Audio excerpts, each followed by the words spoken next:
anticipated 20 copies, so we'll have, make sure that everybody has a copy of the material.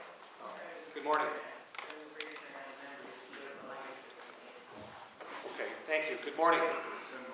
Let me recognize the Honorable William Bryan, Westchester County Legislator, representing White Plains, the city of White Plains in Westchester County, and the President of the New York State Association of Counties, William Bryan. And a friend of my daughters. A friend of your daughters. Let me say that on my left is David Lucas. On my left, David Lucas from the association staff. Let me say that it's an honor to be before you today to participate in the process to change behavior. Government at all levels needs to change behavior constantly. And in an era of scarce resources, as we are now experiencing now more than ever, that is very important. Let me applaud Governor Andrew Cuomo for his effort to change behavior by submitting this property tax cap bill. Let me applaud the State Assembly for taking this initiative to engage the public and seek public input on this important proposal, and also the New York State Senate for their interest in controlling property taxes. I'd like to use a few minutes that I have allocated under this 10-minute time constraint to talk on some technical issues with respect to the bill, which was introduced in both houses and passed the Senate. One, on definitions.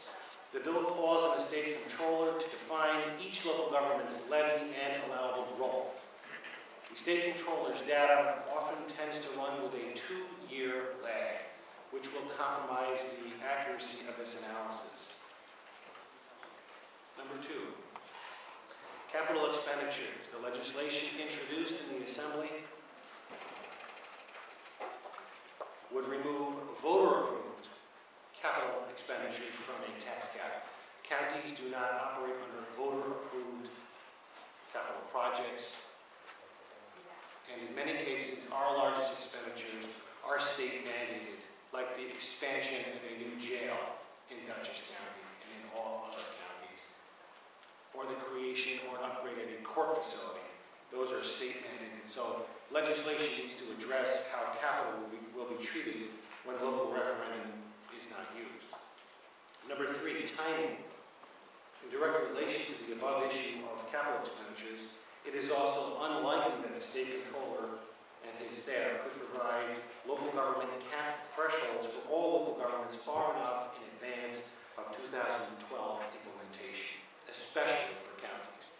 County fiscal years begin on January 1, and accurate data would be necessary at least 6 months prior to the start of the fiscal year to correspond with the county's normal budget cycle, which often begins in the summer months.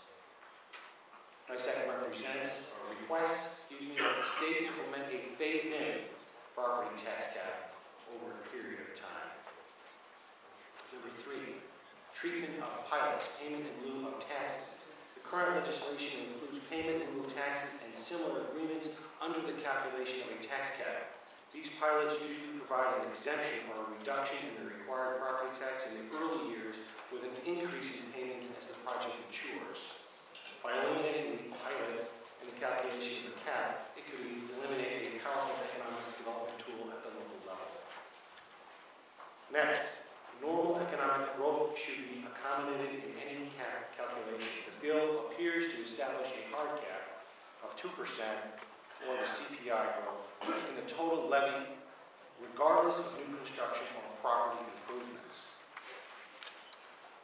Next, the legislation, in our estimation, would remain concerned that it would prohibit us or local governments from reducing property taxes, which is our goal over the next several years.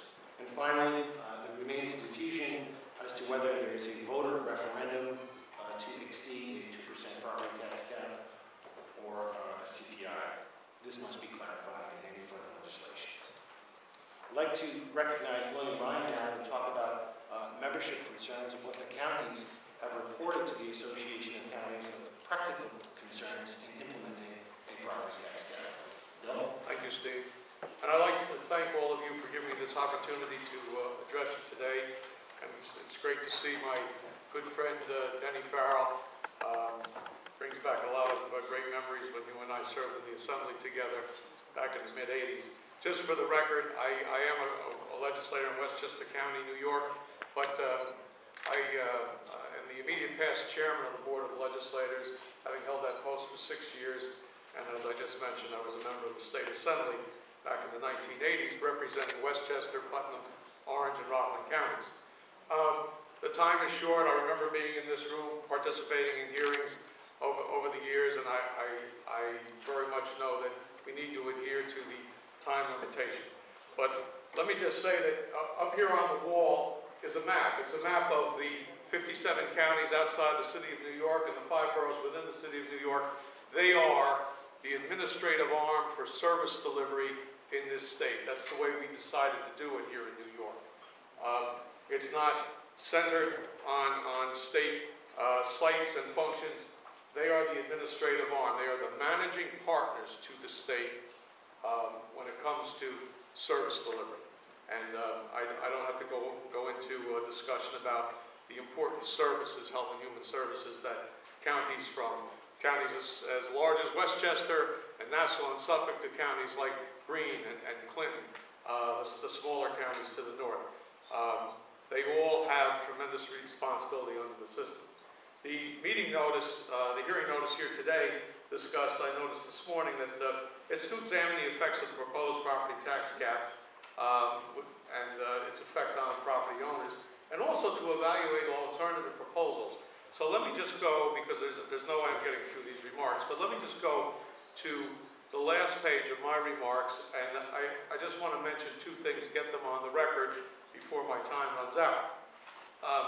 You know, obviously, county officials overwhelmingly support property tax relief, and as the president of NYSAC, I can commit to you that we'll continue to work with you and work with the governor on meaningful steps to reduce the high local property tax burden on New Yorkers and improve the economic climate of the state.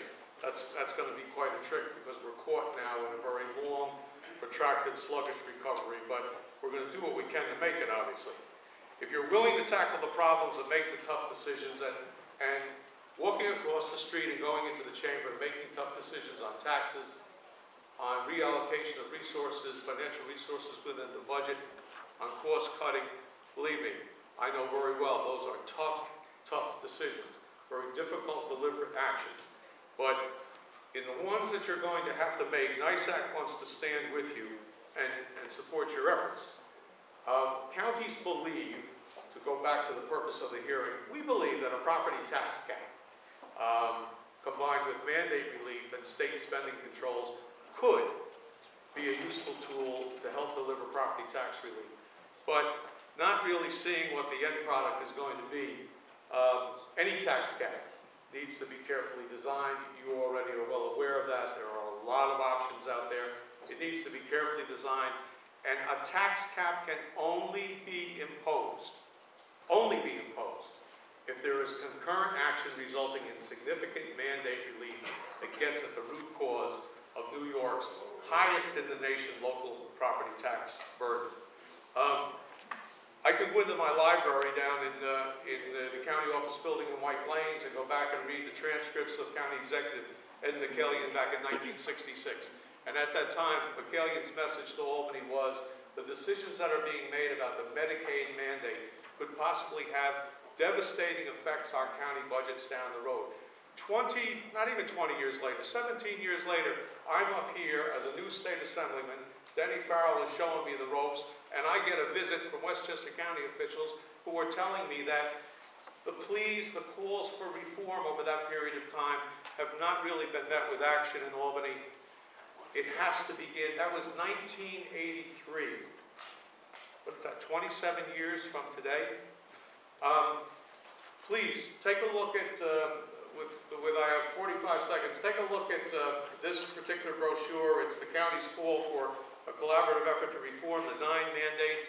You hear the program that NYSAC is pushing, 9 for 90. I like to say it's 9, cost you 90. 9 of the largest state mandates are driving 90% of the county property taxes in this state. And in my last 21 seconds, Reforming Mandates, Reducing Costs.